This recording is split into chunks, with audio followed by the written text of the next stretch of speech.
એવું તમને એક વાત કહું, બોલને શું વાત કહેવાની છે? બહુ કાપડમાં ભાવ વધી ગયો. ભાવ વધ્યો તો આપણે કઈ ટેન્શન નથી લેવાનું. આપણે સ્ટોક કરેલો છે એટલે આપણે કસ્ટમર ને સસ્તો જ આપવાનું છે કાયમ માટે. હે કાપડમાં ભાવ વધ્યો આપણે ફિકર કરવાની જ નથી, કારણ કે આપણે ફૂલ માલ સ્ટોક કરેલો છે. બરાબર તો છે. આપણા કસ્ટમર ને કાયમ માટે સસ્તું મળે એવું જ આપણે રાખવાનું છે. આપણે વધારો નથી કરવાનો. ભલે ઉપરથી ભાવ વધ્યો છે પણ આપણે કસ્ટમર ને કાયમ માટે સસ્તું જ આપવાનું છે. બરાબર બરાબર.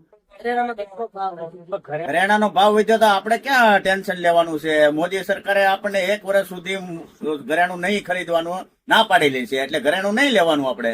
આમ તો કરિયાણા વગરનું ચાલશે.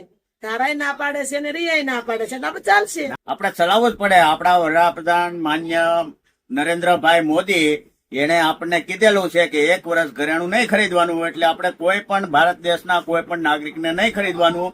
કારણ કે લાલ બહાદુર શાસ્ત્રી જયારે આપણા વડાપ્રધાન હતા ને ત્યારે આપણે બનાસ બહારથી વિદેશથી આવતું તો વિદેશ વાળાએ અનાજ નહોતા મોકલતા, તો ત્યારે એ કહેતા કે આપણે એક ટાઈમ જમવાનું છે આખા દેશને. તો ઘરેણું વગરની ચાલશે. તો એ લોકો આખા દેશના નાગરિકે એક ટાઈમ જમવાનું કરી નાખ્યું હતું, પણ આપણે અમેરિકાની સામે ઝૂક્યા નહોતા.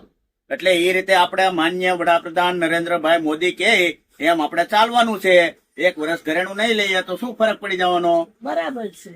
મોદી દાદા કે ને, મોદી દાદા એનું કે ઈ માન્ય કરો તો ક્યારેય પબ્લિક દુખી નહીં થાય. ઘરેણું નહીં ખરીદવાનું 2 વર્ષ સુધી. એમાં શું થઈ જવાનું? આપણને આવા વડાપ્રધાન દેશને મળ્યા છે તો આપણે એ જે વસ્તુ બોલે તે આપણા નાગરિકને બધાને માન્ય કરવાનું હોય.